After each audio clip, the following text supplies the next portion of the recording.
এই রিলটি শেষ অবধি দেখলে তোমরা হয়তো কিছু জানতে পারবে যেটা তোমাদের কাছে খুবই চিত্তাকর্ষক লাগবে, যা হয়তো তোমরা জানো না। আমাকে প্রতিনিয়ত এই প্রশ্নটা শুনতে হয় যে আল্ট্রাসাউন্ড বা আল্ট্রাসোনোগ্রাফি কি প্রেগনেন্সিতে বাচ্চার জন্য ক্ষতিকারক?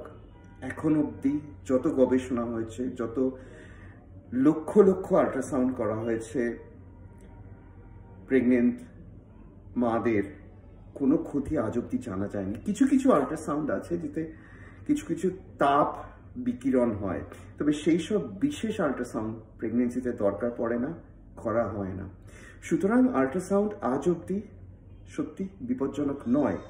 হ্যাঁ, অ্যাকচুয়ালি আল্ট্রাসাউন্ড মানে কি? সাউন্ড, যে সাউন্ডটা আমরা কানে যে ফ্রিকোয়েন্সি শুনতে পারি না সেটা ব্যবহৃত হয়। প্রথম টেকনোলজিটা এসেছিল সাবমেরিন থেকে, সাবমেরিন ডিটেকশন যেটা করে নেভালে। হ্যাঁ, নৌবিদ্যায় নৌবহর যখন বিভিন্ন সাউন্ড এনার্জি পাঠায় যে কত নিচে সাবমেরিনটি আছে, এই সাউন্ডটা সেই সাবমেরিনে ধাক্কা খেয়ে ফিরে আসে এবং ওরা জানতে পারে কোথায় সাবমেরিনটি আছে। প্রফেসর ইয়ান ডোনাল্ড স্কটল্যান্ডের, উনি অবাক হয়ে ভেবেছিলেন যে এই টেকনোলজিটা আমরা তো প্রেগনেন্সিতে ইউজ করতে পারি। তার কারণ হচ্ছে বাচ্চাও ঠিক একটি ভেসে থাকা জলের মধ্যে সাবমেরিনের মতো।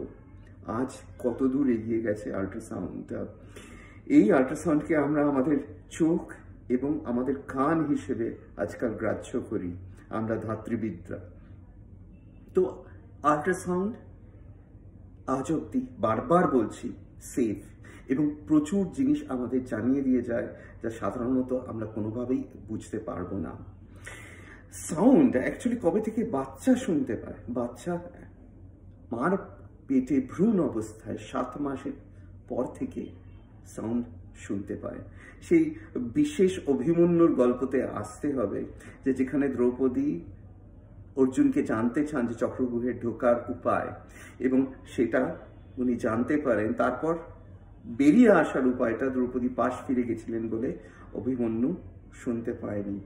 সত্যিকারে কিন্তু বাচ্চা সাউন্ড শুনতে পায়। যখন আপনি বাইরে ঘুরে বেড়াচ্ছেন বা কোনো আওয়াজ হচ্ছে, কোনো শব্দ হচ্ছে, বাস, ট্রাম, মানুষের কথা, তখন সে শুনতে পায় 7 মাসের থেকে। আমাকে অনেকে প্রশ্ন করে, আমি সিনেমা দেখতে যাব, অত জোরে আওয়াজ হয় মাল্টিপ্লেক্সে, কিছু অসুবিধা হবে?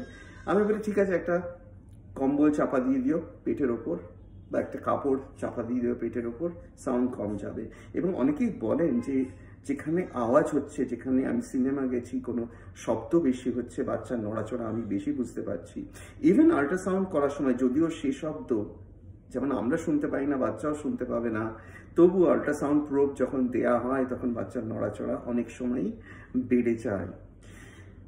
মজার কথা হচ্ছে বাচ্চা কিন্তু তখন থেকে যা অনেকের গলা বারবার শুনতে শুনতে অভ্যস্ত হয়ে যায়, যেমন মা বাবা, তাদের গলা বারবার সে শুনছে ভেতর থেকে, এবং অনেক সময় দেখা যায় সেই আওয়াজকে সে চিনতে শিখে যায়। বেরিয়ে আসার পরও সেই আওয়াজ পেলে তার মধ্যে একটা বিশেষ আকর্ষণ বা বিশেষ ধরনের রেকগনিশন দেখতে পাওয়া যায়।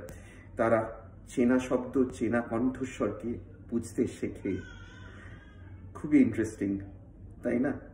তবু শেষ কথা আবার বলছি, এখন অবধি কোনো আল্ট্রাসাউন্ডে, যে আল্ট্রাসাউন্ড প্রেগনেন্সিতে ব্যবহৃত হয়, কোনো ক্ষতি দেখা যায়নি।